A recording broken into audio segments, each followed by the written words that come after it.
দিনরাত মিলে আপনি আজান কতবার শুনতে পান বা আজানের ধ্বনি আপনার কানে কতবার আসে? ৫ বার।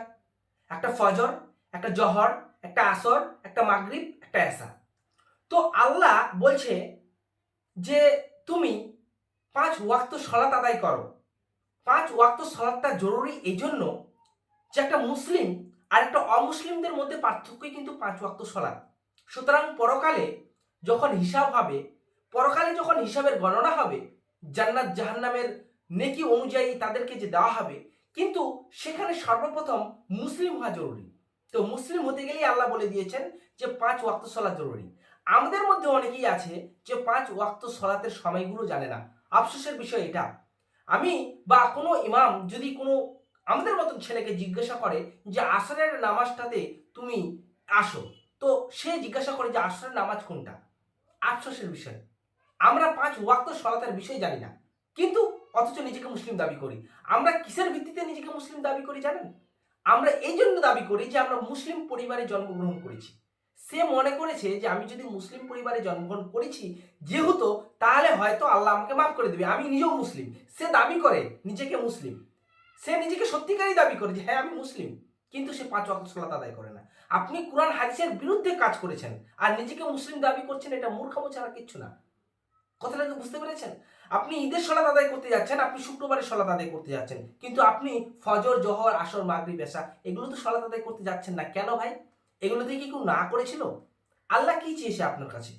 আর আল্লাহ কি দিবেন এর প্রতিদান? আপনি কি জানেছেন না? আপনি বোঝার চেষ্টা করেছেন? যদিও আপনি বোঝার চেষ্টা করেছেন, কিন্তু আপনি সেটাকে মেনে নিচ্ছেন না। জানি না কেন মেনে নিচ্ছেন না। আপনি কাকে অনুসরণ করছেন? আমি জানি না আপনি কোন হিরো বা কোন নেতাকে অনুসরণ করছেন, যার ফলে আপনি আপনার নিজের যে গন্তব্যস্থল সেটাকে ভুলে গেছেন। আফসোসের বিষয়। আপনি কি কাজ করছেন? আপনি একদিনও নিজেকে ভাবনা চিন্তা করেছেন? আল্লাহ কি চেয়েছে আপনার কাছে বলুন তো? আল্লাহ তো চেয়েছে যে তুমি হালাল খাদ্য উপার্জন করো। প্রথমে হালাল খাদ্য উপার্জন, ৫ ওয়াক্ত সলাত আর কোরআন হাদিস অনুযায়ী মেনে চলা। এই এই কয়েকটা কাজ, এই কয়েকটা কাজ যদি আপনি করেন তো আপনার জন্য আল্লাহ রেখেছেন জান্নাত। জান্নাতটা এমন একটা জিনিস যেখানে শেষ নেই, যেখানে আপনার আমার আরাম আয়েশের জন্য এত কিছু আল্লাহর ব্যবস্থা করে রেখেছেন, যেটা স্পষ্ট কোরআন হাদিসে অনেকখানি বলে রাখা হয়েছে। সুতরাং আমরা আমরা কেন বুঝতে পারছি না জান্নাত কি আর জাহান্নাম কি? আমরা কেন তফাৎ করতে পারছি না? আমরা এমন কাকে অনুসরণ করছি, বা আমরা আমাদের মস্তিষ্কে এমন কি ঢুকে গেছে যে আমরা আল্লাহকে চিনতে পারছি না? হযরত মুহাম্মদ সাল্লাল্লাহু আলাইহি ওয়াসাল্লাম তিনি, তাকে দেখতে পাচ্ছি না কেন? আমরা কেন তার কথা অনুযায়ী চলতে পারছি না? আজকে প্রশ্ন আমাদের নিজের কাছেই করতে হবে। উত্তর আমাদের নিজেকেই খুঁজতে হবে। আমরা কেন আমরা কেন এখন সোশ্যাল মিডিয়া চালাতে এমনভাবে ব্যস্ত হয়ে পড়েছি যে নোংরা ভিডিও দেখতে অথবা কোনো গান ভিডিও পোস্ট করতে আমরা ব্যস্ত? আমরা কোনোদিন নিজেকে দেখার চেষ্টা করিনি। আমরা কোনোদিন আমাদের নিজের মনকে বোঝার চেষ্টা করিনি। আরে মূর্খ তো তারা যারা নিজের ক্ষতি করে। আপনি আপনার স্বজ্ঞানে নিজের ক্ষতি করতে চাইবেন না, কোনোদিন চাইবেন না, কিন্তু আপনি ইচ্ছাকৃতভাবে আবার নিজের ক্ষতি করছেন। কেমন জানেন? যে আপনাকে আমাকে ৫ ওয়াক্ত সলাত আদায় করে জান্নাতে যেতে হবে, জান্নাত আমাদের মেন জরুরি, কিন্তু আপনি তো সলাতই আদায় করেন না। আল্লাহ তো চেয়েছিল তুমি জাস্ট ৫ ওয়াক্ত সলাত যাও, আজান দিচ্ছে তুমি একটু মাথাটা ঠেকিয়ে আসো।